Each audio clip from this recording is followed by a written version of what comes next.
the significance for me, I think, is that I didn't do anything, but as a part of a group of people, I did something, or we did something. Very significant. I mean, those communities that we worked in, or those groups of people that we worked in, were really transformed. They were changed radically over that period of time.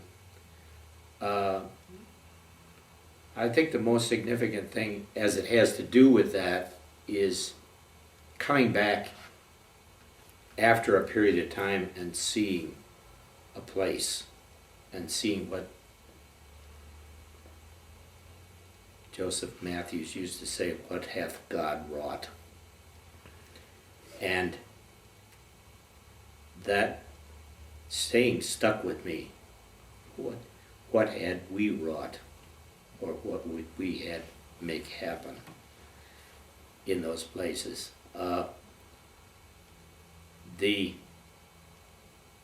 And hearing about what happened. I mean, these three villages in Sungai, or in Kalapadua, there were three small villages that came together in the process of that project. And after all of the staff left Kalapadua, they built a mosque. Now, for three small villages to come together and then decide to build a mosque was unbelievable to us that had even happened after we left. And on the other hand, years later, we discovered that Jakarta, or the Indonesian government, had decided to build an airport there, and all three villages were gone. And you'd say to yourself, well, no, what did we do? And you have to finally say to yourself, yes, but all those people were transformed. And in other words, it still happened. And you don't know what happened to those people. So it's kind of like life and death when you look at it. Radical life and radical death. David talked a bit about the significance to the communities. I wanted to say a few words about the significance to us and our kids. As the kids grew older, they were in the student house. Mark and Tim, at least, were in the student house and spent their 9th grade years abroad. Tim was in Peru for a year with George and Virginia Black. And they made sure that he got his correspondence courses done. He did great. And he worked on construction of the training center there. And Mark was in Egypt for a year with Ike and Cheryl Powell. Was that who it was? Okay. And he did great in the village, but he didn't get his schoolwork done. So he was actually set a year back, and they graduated the same year finally from high school. But he had a great time there. He taught in the preschool, and that was acceptable to the men of El Bayad, that this young boy would be teaching their women how to teach in the preschool, rather than the American women who might put some foreign ideas into these Egyptian women's heads.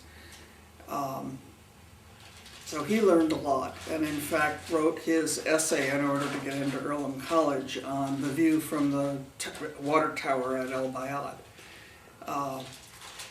Not only got him into Earlham, but got him a pretty hefty scholarship. I think the significance for both of them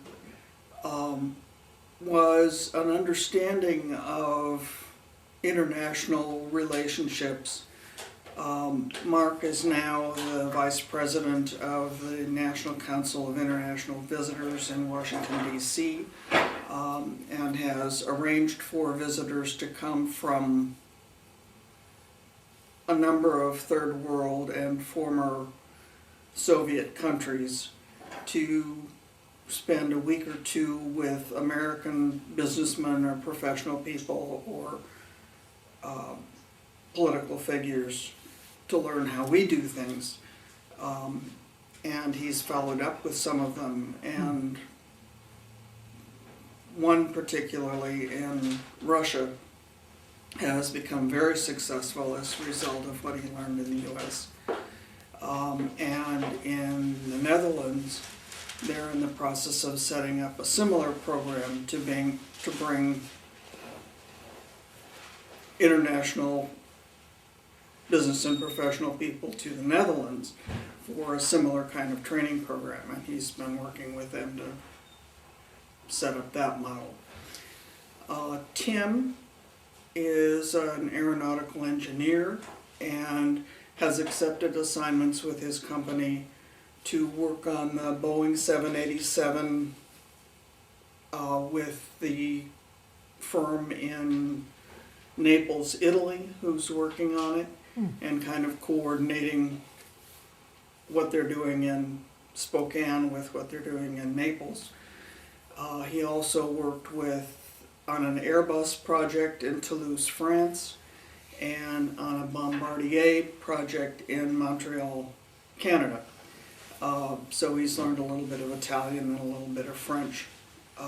But just being willing to take that risk with his company and go overseas, I think has been a significant benefit of his previous experience to him in his current career.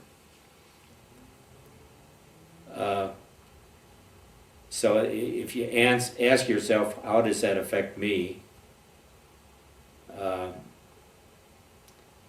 It's obvious. Because of the attitude that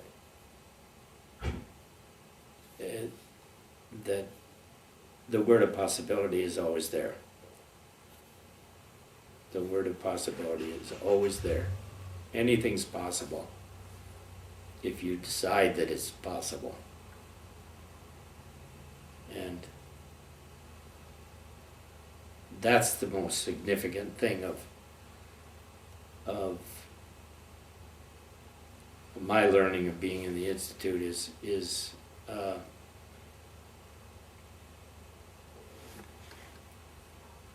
past is received, all is good, and the future is open.